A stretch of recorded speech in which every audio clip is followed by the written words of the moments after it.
Fire खुलिसकेपछि अब हामीले चाहिँ थाहा भयो कि यहाँ पनि चाहिँ स्वचालित हतियारहरू छन् भन्ने चाहिँ थाहा भयो। काँडे तारहरूलाई चाहिँ त्यहाँ ठाउँमा चाहिँ खोल्सा खाल्सीहरूमा ज्याकजिक गराएर लगाइएको थियो। त्यहाँ चाहिँ अब त्यही फस्ने खालको बनाएको थियो। उहाँबाट हानेको गोली चाहिँ उहाँको ठ्याक्कै राइफलको त्यो के भन्छ अगाडि बाइबटमा चाहिँ लागेर चाहिँ त्यो फुटेर गएको थियो। त्यो चाहिँ ब्यारेलहरू चाहिँ त्यो चाहिँ नाङ्गिएको थियो। अब उहाँहरूले चाहिँ कहाँ चाहिँ अब दबाउनु भएको छ ती च्यानहरू कोट्याउनेमा होइन, उहाँहरू शहीदहरूको चाहिँ च्यानहरू कोट्याउनेमा सहयोग गर्नुभयो। र अब हामीले फेरि त्यहाँ चाहिँ गएर हामीले शनाखत गऱ्यौँ। हाम्रो नचिनिने गरेर चाहिँ अब चोटहरू थियो र त्यो पिसमा गरिएको थियो होइन, त्यो छिया बनाइएको थियो। त्यो हामीले पायौँ र उहाँहरूले भनेको पनि त्यो थियो। अब त्यहाँ चाहिँ अलिकति दुश्मनले आफ्नो सृजनशीलता अपनाएर रुखमा पनि बस्न चाहिँ गएको रहेछ। र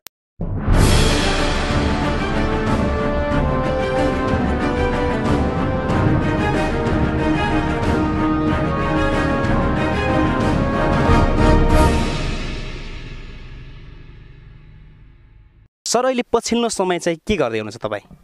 अहिले घरको चाहिँ समस्याहरूलाई अब गुजेरा गर्ने क्रममा चाहिँ अब गाउँघरतिरै अब बस्दै खेती किसानतिर चाहिँ व्यस्तता भनौँ न। तपाईँ लामो समय हिजो माओवादी सम्बद्ध जनमुक्ति सेनामा रहेर काम गर्नुभयो? हजुर, लामो समय चाहिँ गरियो। लगभग कति वर्ष जति? लगभग करिब 5-6 वर्ष लगभग। हजुर, त्यो अवधिमा चाहिँ लगभग कतिवटा जति माओवादीका मोर्चाहरूमा त्यति बेलामा सरल भाषामा भन्ने हो भने आक्रमणहरूमा सहभागी हुनुभयो? म 12-15वटा जति चाहिँ लडाइँहरू छन् प्रत्यक्ष रूपमा चाहिँ लडियो। अब त्यो लडाइँहरूमा चाहिँ अब हामीले भनौँ न प्रत्यक्ष सहभागी हुने एउटा मौका र अवसर पाइयो। अहिले पनि कहिले सम्झना आउँछ होला है ती दिनहरूको? त्यो दिन चाहिँ अब राति सुत्दा पनि दिउँसो पनि सधैँभरि मनमा नै त्यो चाहिँ यस्तो थियो भनेर चाहिँ एउटा झल्को चाहिँ आइरहेको छ। तीमध्ये चाहिँ तपाईँले जनयुद्धको निकै चर्चित लडाइँ सटबरियाको मोर्चामा पनि सहभागी हुनुभयो? हजुर, म सहभागी भएँ। त्यो दिनलाई कसरी सम्झिनुहुन्छ थोरै भनिदिनुहोस् त। त्यो दिन अब तत्कालीन त्यतिखेरको अवस्थामा चाहिँ गिरिजाप्रसाद कोइराला प्रधानमन्त्री हुनुहुन्थ्यो सरकारको, अनि गृहमन्त्री चाहिँ खुमबहादुर खड्का हुनुहुन्थ्यो। उहाँहरूको त्यो खुमबहादुर खड्काको घरमा रहेको सशस्त्र प्रहरीलाई चाहिँ कब्जा गर्ने पार्टीले योजना बनाएछ होइन। बनाएपछि अब हामीलाई त्यता मुभ गर्यो र त्यता लगेर हामीलाई आफ्नो सबै त्यहाँको चाहिँ नक्सा अध्ययन होइन, त्यहाँ त्यो कारबाही गर्नको लागि मूल्याङ्कन त्यसपछि उसको शक्ति र हाम्रो शक्ति उसको चाहिँ अब फोर्टिफिकेसनलाई अब हामीले चाहिँ प्रत्यक्ष चाहिँ होइन म्याप मार्फत देखाउँदै हामीले चाहिँ त्यहाँसम्म चाहिँ अब लगेर चाहिँ लड्ने चाहिँ कमान्डरहरूले चाहिँ गर्नुभयो। त्योभन्दा अगाडि चाहिँ तपाईँ रोल्पातिर हुनुहुन्थ्यो? हजुर, रोल्पातिर थिएँ। तपाईँ त्यो दिन ठ्याक्कै त्यो दिनलाई कसरी सम्झिनुहुन्छ? तपाईँ कुन बाटो भए चाहिँ जानुभएको थियो? त्यो दिन ठ्याक्कै भन्नुपर्दा चाहिँ अहिले त प्राय ठाउँका नामहरू पनि गल्लीहरू पनि बिर्सिने गरेँ होइन। त्यो मैले सबै त प्रष्टसँग भन्न सक्दैन, तर यस्तो थियो भन्न चाहिँ लगभग अलि केही याद भएको चाहिँ भन्न सकिन्छ। हामी रोल्पाको यहाँ चाहिँ लखनाको रुट हुँदै यहाँ अगाडि भनौँ न गनारी हुँदै चाहिँ हाम्रो तल डाङको चाहिँ प्रवेश भएको थियो, हिँडेरै पुगेको थियो। लगभग कतिको सङ्ख्यामा हुनुहुन्थ्यो सर तपाईँहरू? हामी त्यतिखेर 2टा कम्पनी हो, सी कम्पनी र बी कम्पनी।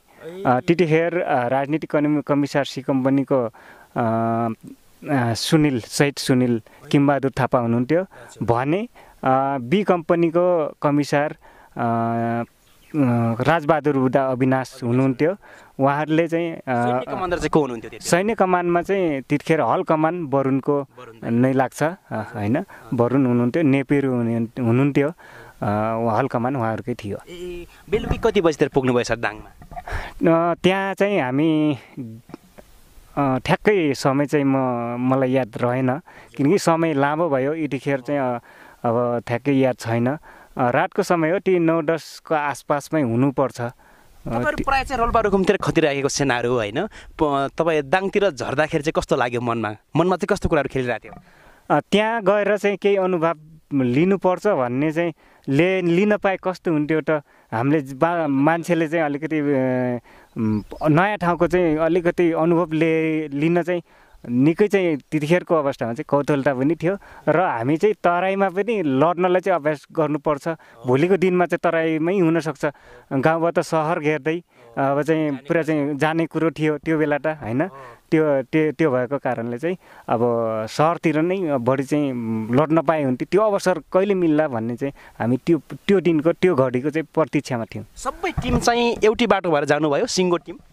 मलाई चाहिँ मेरो म भएको सी कम्पनीमा रहेको ग्रुप चाहिँ अब एउटै टिममा गयो र त्यो हजुर त्यो चाहिँ हाम्रो फर्मेसन तपाईँको चाहिँ वहाँ गइसकेपछि अर्को विभाजन अनुसार भूगोलहरू चाहिँ अब बाँडिनु पर्ने हुन्छ होइन। आफ्नो भूगोलहरूलाई चाहिँ अर्कोहरूले चाहिँ कभर गर्न जाने बेला त फाटिने कुरो त भइहाल्यो नि। तर अन्तिम सेल्टरमा चाहिँ हामी सबै भेट भएका छौँ, बी कम्पनीका ए कम्पनीका होइन, सबैजना चाहिँ भेट भएका छौँ। त्यहाँ गृहमन्त्रीको घरमा चाहिँ आक्रमण गर्नु पर्यो। हजुर गृहमन्त्रीको घरमा चाहिँ आक्रमण गर्नको लागि चाहिँ हामी त्यो अन्तिम सेल्टरमा सबैजना भेट भएका थियौँ।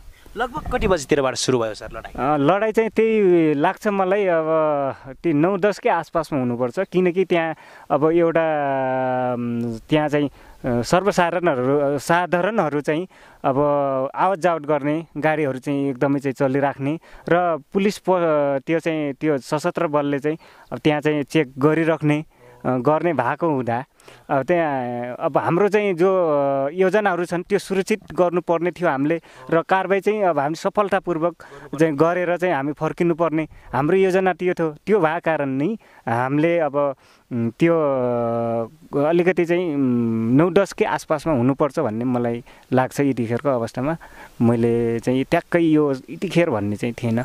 हजुर फायर तपाईँहरूबाटै भयो? फायर हाम्रैबाटै भयो। हाम्रै म्याप देखाइएको थियो यो घर यस्तो छ भनेर? हजुर त्यहाँ चाहिँ दुश्मनको चाहिँ बङ्कर होइन, त्यतिखेर चाहिँ उहाँहरू दुश्मन हुनुभयो। हाम्रा दाजुभाइ नै हुनुहुन्छ उहाँहरू पनि।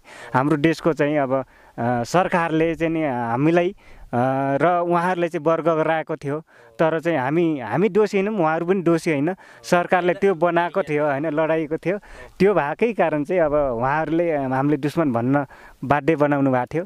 त्यही भएर चाहिँ उहाँहरूको चाहिँ यो चाहिँ दुश्मनको क्याम्पहरू यो हुन् होइन। यो तपाईँहरूको अर्क हो, तपाईँहरूले यो अर्कबाट जानुपर्ने छ, यो अर्कलाई कब्जा गरेर त्यसपछि यो चिज आउने छ होइन भनेर चाहिँ उहाँहरूले भनेर चाहिँ हामीले अध्ययन गराउनु भएको थियो र कोट भाषाहरूलाई पनि त्यही प्रकारले चाहिँ हामीले प्रयोग गर्नलाई हामीले पढाइएको थियो। जो तपाईँहरूलाई प्राप्त भएको सूचना अनुसार कतिको सङ्ख्यामा चाहिँ त्यहाँ सेना या सशस्त्रहरू के छन् भन्ने थियो? त्यहाँ चाहिँ 1500वटा घर छन्। त्यहाँ चाहिँ बङ्करहरू चाहिँ लगभग 60-70 कति छ भन्ने चाहिँ ट्याक्कै चाहिँ मलाई त्यो पनि याद आएन, चाहिँ त्यो भन्नु बाँकी हो, तर अहिलेसम्म त्यो दिमागमा रहेन। यसमा चाहिँ म प्रश्न पार्न सकिनँ, सरी भन्न चाहन्छु। यो चाहिँ त्यहाँ अब बरु चाहिँ हामीले अलिकति अपुष्ट चाहिँ खबर अलिकति के हुन पुग्यो भनेपछि यी सशस्त्रहरूसँग चाहिँ अहिले एसएलआरहरू होइन, एलएमजीहरू छैनन् भन्ने खालको चाहिँ हामीले अलिकति ब्रिफिङ होइन, अलिकति माइन्ड त्यसरी मेकअप गराइएको थियो। त्यसरी चाहिँ उहाँहरूले चाहिँ कोचिङ गर्नुभएको थियो होइन त्यो त्यहाँ जाने बेला। तर हामी त्यहाँ लड्न गइसकेपछि फायर खुलिसकेपछि अब हामीले चाहिँ थाहा भयो कि यहाँ पनि चाहिँ स्वचालित हतियारहरू छन् भन्ने चाहिँ थाहा भयो। त्यति बेलामा चाहिँ स्वचालित हतियारहरू चाहिँ त्यहाँ छैन भनेपछि त्यही अनुसारको तालिम भयो होला तपाईँहरूकोमा होइन? जनमुक्ति सेनाहरू त्यही अनुसारले विन्यास गरियो होला, हतियारहरू त्यही अनुसारले विन्यास गरियो होला। कतिको अप्ठ्यारो भयो त्यहाँ पुगिसकेपछि चाहिँ? त्यहाँ गइसकेपछि त अप्ठ्यारो त अब भौतिक रूपमा हुने नै भयो, तर पनि हजुर हामीलाई चाहिँ के थियो त भनेपछि पार्टीको यो कारबाहीले होइन देशलाई चाहिँ एउटा सन्देश दिन्छ र यो चाहिँ सन्देश हामीले कसरी पुरा गर्ने होइन, पार्टीले दिएको जिम्मेवारीलाई कसरी योजनालाई कसरी सफल पार्ने भन्ने र एउटा चाहिँ हामी फेरि त्यो बेला होइन हामीले यो अनुभव कसरी लिने। ठिकै छ, हामी चाहिँ एउटा त्यतिखेर एसएलआर र एलएमजी त हामीले घरैमा पनि चाहिँ उहाँहरूले गरेको चाहिँ हामी चाहिँ राइफल लिएर बन्दुक लिएर गएकै हो होइन र त्यो लगेर गएको उहाँहरू त्यो एलएमजी र एसएलआर त पहिलोचोटिको चाहिँ आवाज थिएन, हामीलाई पहिले नै थियो र हामीले चाहिँ अब बरु चाहिँ त्यो घोराइ अथवा चाहिँ अरू कारबाही जस्तो अछाम होइन राटामाटा कपुरकोटले चाहिँ के चाहिँ हामीलाई चाहिँ सिकायो भन्दा अब एसएलआरको आवाज यो छ होइन अब चाहिँ एलएमजीको आवाज यो छ यसको फायर यति हुन्छ यसको रेन्ज यति हुन्छ भनेर अझ त्यसले चाहिँ हामीलाई पाठ सिकाइसकेको थियो र हामीले त्यो फायरलाई चाहिँ बुझ्दै अगाडि चाहिँ अब दुश्मनलाई होइन कसरी चाहिँ अब त्यसलाई अब कब्जा गरेर आत्मसमर्पण गराएर अब हामीले त्यो योजना सफल पारौँ भन्ने मात्रै थियो। पड्केपछि नै आवाज थाहा पाउनुहुन्थ्यो यो फलानु हतियारको भन्ने कुरा? हजुर निश्चित पनि सेना क्षेत्रमा खट्ने हर कसैले जो पनि लडेको छ भने त्यहाँ चाहिँ थाहा हुन्छ होइन कुन चाहिँ हतियारबाट फायर गरिराखेको छ होइन त्यसको रेन्ज कति हो होइन अनि त्यसको प्रभाव कति हुन्छ त्यो चाहिँ अलिकति सबैलाई ज्ञान हुने गर्छ किनकि हामीलाई सिकाउने नै गरिरहेको थियो त्यो चाहिँ अब तालिम नै हुन्थ्यो। जस्तो हामी चाहिँ अब दुश्मनका चाहिँ स्वचालित अत्याधुनिक हतियारहरूलाई पनि हामी कब्जा गर्न सक्छौँ त्यो बेला उसले चाहिँ अलग अलग गरिदिन सक्छ होइन त्यसलाई प्रत्येक चाहिँ अब नट बोल्टहरूलाई होइन सबैलाई ठुटेर फाल्न सक्छ त्यसलाई टिपेर लिएर जोड्न सक्ने होइन त्यो चाहिँ पड्काउन सक्ने त्यो चाहिँ तालिम चाहिँ हामीले अब पहिले नै भए हुनाले हामीले त्यो चाहिँ हतियारको बारेमा पहिले थाहा थियो भने पड्किने चाहिँ यस्तो हो यो हतियार यस्तो पड्किन्छ भन्ने कुरा चाहिँ अब हामीले डाङ घोराइ होइन राटामाटै अछाम जस्ता ठाउँहरूबाट सिकिसकेका थियौँ र थाहा भइसकेको थियो। त्यसपछि त भीषण हमला नै भइहाल्यो। हजुर हमला चाहिँ अति नै भयो हाम्रो चाहिँ उहाँ चाहिँ थवाङको हुनुहुन्छ अहिले सहिद हुनुभएको छ भन्ने चाहिँ मैले सुनेको छु होइन उहाँ चाहिँ नेपाल हुनुहुन्छ नेपालको चाहिँ त्यतिखेर हाटमा चाहिँ हान्दै गरेको चाहिँ हतियारमा के भन्छ त्यो चाहिँ उताबाट चाहिँ उहाँहरू दुश्मन भन्न त मिल्दैन दाजुभाइहरू हुनुहुन्छ त्यो बेला चाहिँ उहाँहरूले दुश्मन भन्न लगाएको थियो उहाँबाट हानेको गोली चाहिँ उहाँको ठ्याक्कै राइफलको त्यो के भन्छ अगाडि बाइबटमा चाहिँ लागेर चाहिँ त्यो फुटेर गएको थियो त्यो चाहिँ ब्यारेलहरू चाहिँ त्यो चाहिँ नाङ्गिएको थियो र पनि उहाँको जीवन त्यसरी सुरक्षित थियो त्यो उहाँ चाहिँ त्यो उहाँलाई चाहिँ गोली लागेको थिएन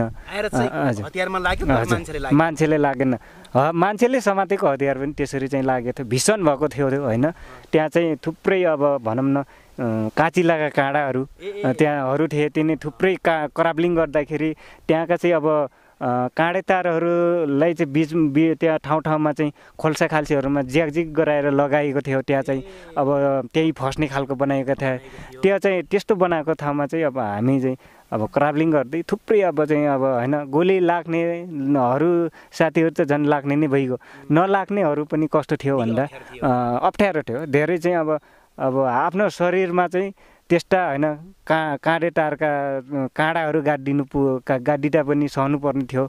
त्यसपछि तपाईँको चाहिँ अब ती काँडाहरू चाहिँ जङ्गलमा भएका खेतमा भएका खुमबहादुरका खेत त्यतिखेर चाहिँ उहाँ गृहमन्त्री भएका चाहिँ उहाँका चाहिँ खेतमा बाँझो थियो त्यो बेलामा चाहिँ अब त्यसमा भएका चाहिँ काँचिला काँडाहरू अब बारीभरि भएको हुँदा हामीलाई चाहिँ अब पुरा चाहिँ भिजिराखेका चाहिँ शरीरभरि होइन र पनि हामीलाई त यो केही जस्तो पनि लागेको थिएन। तपाईँहरूले हतियार चाहिँ के प्रयोग गर्नुभएको थियो त्यति बेलामा? हामीले हतियार चाहिँ अब दाङ घोराइबाट कब्जा भएको होइन केही एसएलआर पनि थियो र हामीसँग थ्रिनट पनि थियो र एलएमजी पनि थियो एसएमजीहरू पनि थिए यो चाहिँ हामीले त्यो के भन्छ त्यहाँ चाहिँ एउटा प्रयोग गरेका थियौँ 1300 पटक भनौँ न राटामाटा त्यसपछि अछाम त्यसपछि सतबरी चाहिँ 1300 पटक चाहिँ हामीले प्रयोग गरेका थियौँ। लगभग कति घन्टा जति चल्यो त्यहाँ खुमबहादुर खड्काको घरमा? मलाई यस्तै लाग्छ अहिले सम्झिँदाखेरि ठ्याक्कै टाइम चाहिँ भन्न सकेन त्यतिखेर सबै अपडेट थिए हाम्रो अन्तर्क्रियाहरू हुने गर्थ्यो र त्यो चाहिँ सबै चिज हामीले ज्ञान हुने गर्थ्यो र हाम्रो सैन्य डायरीहरूमा हाम्रा चाहिँ त्यो स्मरणहरूमा पनि लेखिने गर्थे यो कुरा चाहिँ मैले भुल्न पुगेँ होइन यो चाहिँ बिहान तपाईँको लगभग 3-4 बजेसम्म चाहिँ भयो त्यहाँ अलिकति हामीलाई जस्तो जमिन र बङ्करहरू त्यसपछि घरहरू मात्र देखाइएको थियो म्यापमा र चाहिँ यहाँ दुश्मन यति र यतिको फोर्समा चाहिँ बस्छ भन्ने चाहिँ हामीले म्यापमा चाहिँ त्यो कोचिङ गराइएको थियो भन्ने अब त्यहाँ चाहिँ अलिकति दुश्मनले आफ्नो सृजनशीलता अप्नाएर रुखमा पनि बस्न चाहिँ गएको रहेछ र त्यहाँबाट पनि फायर गरेको हुँदा अब त्यो पछाडि फायर गरेको हुँदा त्यसरी हामीले बुझेको हुनाले चाहिँ के भयो त भन्दा अब चाहिँ अलिकति ढिलो हुन पुग्यो। त्यति बेलासम्म तपाईँहरूको क्षति चाहिँ कति भइसकेको थियो? क्षति ट्याक्कै चाहिँ हामीले जानकारी भइसकेको थिएन। अब हाम्रो चाहिँ कुनै पनि क्षति भएको थिएन। हाम्रो जुन एसाल्टा थियो, जुन प्लाटुन थियो, त्यसको चाहिँ भएको छैन थियो मेरो तर्फबाट, किनकि म त्यहाँनिर कोर्डिनेसन गर्दाखेरि भएको थिएन होइन। नभएकै कारण चाहिँ अब हामी चाहिँ पुरा चाहिँ हामी सकुशल छौँ भन्ने नै लागिरहेको थियो। दाङ जस्तो जिल्ला होइन, त्यो सटबरिया भन्ने ठाउँ नजिकमा आर्मीको क्याम्पहरू थियो होला, प्रहरी चौकीहरू थियो होइन, कतिको सुरक्षित छौ जस्तो लाग्थ्यो तपाईँहरू त्यहाँ लड्दै गर्दाखेरि? हजुर, हामीले त्यहाँ चाहिँ अब लड्न जाँदाखेरि हाम्रो सबभन्दा ठुलो काम गर्ने त मनोबलले नै काम गर्ने रहेछ। मनोबल सबैभन्दा ठुलो थियो र त्यसले काम गरे त्यहाँ होइन। नत्र दुश्मनको चाहिँ उसको डिफेन्स दिनको लागि, रक्षित रहनको लागि त तपाईँको घरै पनि नजिक थियो, आधा घन्टाको बाटो थियो। लम्बी र यो सटबरिया चाहिँ अब एकै दिन कब्जा भएको र त्योभन्दा चाहिँ अगाडि चाहिँ भालुबाङबाट आउने चाहिँ फोर्सहरूले फेरि बल्ल गरेको थियो। बल्ल टिम थियो, बल्ल गर्ने टिम। लम्मीको छिटो कब्जा भयो कि सटबरियाको? लम्मी चाहिँ छिटो भइहाल्यो, त्यहाँ चाहिँ तुरुन्तै भइगयो। त्यसपछि तपाईँको चाहिँ अब त्यो सटबरिया चाहिँ अलिकति टाइम लागेको थियो। कति जति क्षति भयो उतातिर चाहिँ? उतातिर लगभग त्यहाँ मलाई ठ्याक्कै अहिले चाहिँ मलाई याद रहेन। त्यो क्षति चाहिँ अब लडेपछि नभएकै होइन भन्न त मिलेन, त्यो भएको थियो। तर यति भनेर मलाई ठ्याक्कै याद छैन। त्यो आत्मसमर्पण पनि गर्नुभयो? आत्मसमर्पण गर्नुभयो उहाँहरूले नै बारम्बार चाहिँ शासन गरेपछि अब चाहिँ उहाँहरूले नै अब तपाईँहरूसँगको लडाइँ होइन, आत्मसमर्पण गर्नुहोस् होइन। अब चाहिँ तपाईँहरूले चाहिँ बाँच्न पाउनुहुन्छ, तपाईँहरूले बाँच्ने अधिकार छ, तपाईँ हामी दाजुभाइ हौँ भनेपछि उहाँहरूले त्यो कुराले बुझेर चाहिँ अब उहाँहरूले आत्मसमर्पण गर्नुभयो।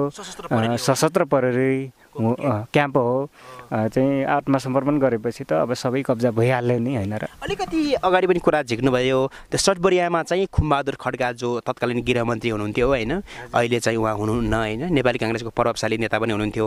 उहाँको घरमा बसेको सशस्त्रको टिमले चाहिँ रुखमा चाहिँ सेन्ट्री बनाएको थियो, रुखबाट चाहिँ फायर गर्थ्यो भन्ने कुरा निकै हल्लामा निकै चर्चामा आएको थियो त्यति बेलामा होइन?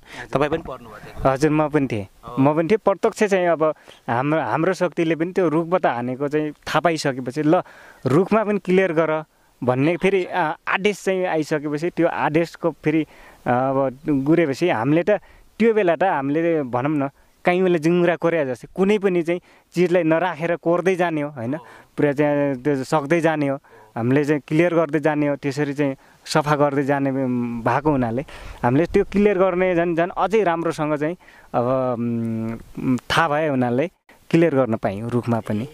त्यसपछि तपाईँहरू बिहान फर्किसकेपछि कुन बाटो भएर फर्किनु भयो? हामी बाटो ठ्याक्कै याद आउँदैन। यहाँ माथि यहाँ चाहिँ 5 पोखरा के भन्ने ठाउँमा चाहिँ सेना ओह्रालिसक्यो भन्ने चाहिँ अपुष्ट चाहिँ खबरहरू चाहिँ उहाँ चाहिँ अब हाम्रो चाहिँ हेडक्वार्टरमा होइन, हाम्रो चाहिँ लिडिङ गर्ने ठाउँमा चाहिँ अब कमिसारहरूसम्म चाहिँ पुगेपछि हजुर हामीले चाहिँ फेरि उता चाहिँ मुर्कुटीको नजिकै त्यो गाउँको पनि ठ्याक्कै नाम आएन, त्यो जङ्गलमा चाहिँ हामीले लगेर होइन राति हामी त्यही राइफलको सिरानी बनाउँदै चाहिँ राखेर चाहिँ सुत्तियो र अर्को दिन चाहिँ हामी अब त्यो मुर्कुटीबाट लड्नु भयो, राति आएर त्यो जङ्गलमा सुत्नु भयो? हजुर, दिउँसो अब त्यहाँ आइपुग्दाखेरि बिहान चाहिँ अब आइपुग्दाखेरि चाहिँ अब रात पऱ्यो त्यो ठाउँमा चाहिँ बस्यो होइन, त्यो जङ्गलमा राइफलकै सिरानी भएर लगाएर सुत्यो। त्यसपछि अर्को दिन चाहिँ अब शक्तिलाई त मुभ गर्नु पऱ्यो होइन। त्यहाँ चाहिँ अपुष्ट खबरहरू जस्तो यहाँ 5 पोखराबाट पनि आइरहेछ होइन, यता चाहिँ सर्कोद्वारीबाट पनि झरिरहेछ भन्ने चाहिँ थुप्रै चाहिँ अब हल्लाहरू, त्यो चाहिँ अपुष्ट फेरि हल्ला पनि पुष्ट रूपमा त्यो चाहिँ पुरा चाहिँ हो नै भन्ने पक्का यथार्थ कुरा होइन। त्यो चाहिँ खबर त्यो पुगेपछि हामीले चाहिँ अब रुट चेन्ज गर्न बाध्यता होइन, हाम्रो चाहिँ कमान्डरले चाहिँ त्यो चाहिँ अब आइसकेपछि रुट चेन्ज गर्ने चाहिँ अब भन्नुभयो र उहाँहरूले चाहिँ अब यो दुईवटा गाडी अब त्यहाँ चाहिँ मुर्कुटीमा रहेको 2टा गाडीलाई चाहिँ अब हाम्रै सेनाका चाहिँ सेना साथीहरूले नै ड्राइभिङ बनाएर अब अगाडि चाहिँ मुख गराउनु भएको थियो। हाम्रो त्यहाँ चाहिँ हाम्रो तर्फबाट नि एउटा चाहिँ ड्राइभिङ सिकेको चाहिँ सेना साथी हुनुहुन्थ्यो, जनमुक्ति सेना, उहाँले चाहिँ एउटा गाडी लगेर जाँदै हुन्थ्यो भने अर्को चाहिँ अब उहाँ चाहिँ जुन राजनीतिक कमिसार हल कमान गर्दै जानुभएको थियो कमिसारको रूपमा चाहिँ सुनिल, उहाँको चाहिँ ज्वाइँ हुनुहुन्थ्यो। उहाँहरूले चाहिँ लगेर जानुभएको थियो गाडी। त्यहाँ चाहिँ भिडन्त भइसकेपछि पुनः चाहिँ हामी सहयोगको लागि। हजुर, त्यो बेलामा तपाईँहरू चाहिँ कहाँ हुनुहुन्थ्यो त्यो मुर्कुटी? हामी त्यो यतापट्टिको चाहिँ जङ्गलको नाम मलाई ठ्याक्कै याद होइन। त्यो जङ्गलको माथि चाहिँ जङ्गलै त्यो यस्तो दमारहरू थिए, ठ्याक्कै मुनिमा त्यही जङ्गलबाट तल झरेपछि त्यो गाडीको बाटोहरू थियो। ठ्याक्कै चाहिँ यो नाम चाहिँ भन्न सकेन, तर त्यहाँबाट चाहिँ मुर्कुटी चाहिँ देखिने, अलि पर गएपछि देखिन्थ्यो। गाडीमा गए तपाईँहरू चाहिँ त्यो जङ्गलमै हुनुहुन्थ्यो? हजुर, त्यो टिमलाई त्यहाँ लगिसकेपछि त्यो गाडीले त्यहाँ चाहिँ झारिसकेपछि फेरि त्यो गाडीलाई नै हामीलाई लिन आउने चाहिँ बाटो क्लियर पनि हुन्छ भनेर चाहिँ त्यसरी चाहिँ मिलाएर पठाएको होइन, मिलाएर पठाएको थियो भने हामीलाई यहाँ चाहिँ अब पछाडि सबै शक्ति चाहिँ त्यहाँ नजान सक्ने भयो हुनाले पछाडिको लटमा हामी थियौँ, चाहिँ अफेन्स डिफेन्स मिलाउँदै गएको थियो र हामीले पनि त्यो गाडीलाई चाहिँ डिफेन्सको रूपमा चाहिँ हामीले दिनको लागि पनि थियो। त्यसको लागि अब उहाँ भिडन्त भइसकेपछि हामीलाई चाहिँ हजुर बाटोमै भिडन्त भएपछि हामी फेरि थप चाहिँ अब माथिबाट हेलिप्याडहरू चाहिँ घुमाउँदै गर्दा पनि हामी एउटा दृष्टि कभर होइन, दृष्टि कभर अब चाहिँ हरेक चिजका चाहिँ त्यहाँका प्रकृतिले चाहिँ जेले साथ दिन्छ हामीले कभर लिनलाई त्यो कभरहरू लिँदै चाहिँ अगाडि मुभ भएका थियौँ। अघिल्लो टिमसँग भिडन्त भइसके पछाडि रहेको तपाईँको टिमले सपोर्ट गर्न सकेन?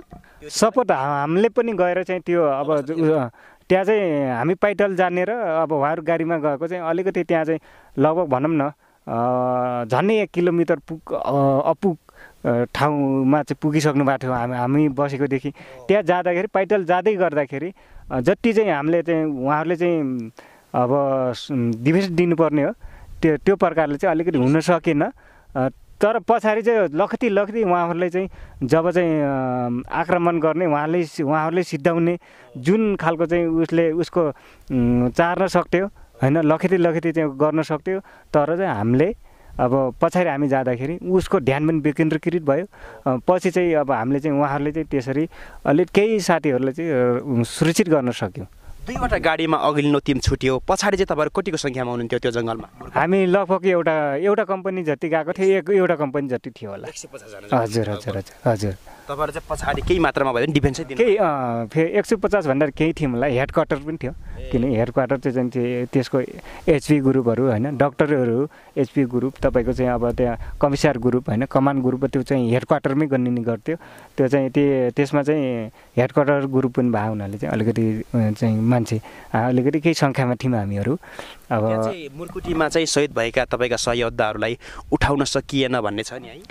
त्यहाँको चाहिँ अब म त्यसको दोस्रो दिन चाहिँ शनाखतको लागि चाहिँ कमरेड परबिन, शहीद कमरेड परबिन किङबहादुर थापाको चाहिँ ज्वाइँ होइन, कमरेड सुनिल को चाहिँ ज्वाइँ सँगैमा चाहिँ अब त्यहाँ चाहिँ भन्नुपर्दाखेरि त्यो ठाउँमा चाहिँ शनाखत गर्न गएका छु होइन, हजुर गर्न गएको छु।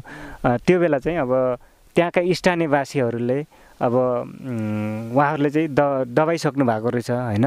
उहाँहरूले चाहिँ फेरि पुनः हामी शनाखत गर्न जाँदाखेरि हामीलाई अब उहाँहरूले चाहिँ कहाँ चाहिँ अब दबाउनु भएको छ, ती च्यानहरू कोट्याउनेमा होइन, उहाँहरू शहीदहरूको चाहिँ च्यानहरू कोट्याउनेमा सहयोग गर्नुभयो। र अब हामीले फेरि त्यहाँ चाहिँ गएर हामीले शनाखत गऱ्यौँ। हाम्रो साथीहरू, हजुर हाम्रो साथीहरू होइन, चिन्ने चाहिँ हामीले धेरै त अब हाम्रो फर्मेसनकै हिसाबले पनि तपाईँको लगभग त्यहाँ डी कम्पनीका केही मान्छेहरू साथीहरू पनि भएको हुनाले केही चाहिँ अब फर्मेसनको हिसाबले हामी अलिक अलग अलग बस्नै पर्ने भएको हुनाले सबैसँग परिचित त थिएनौँ हामी।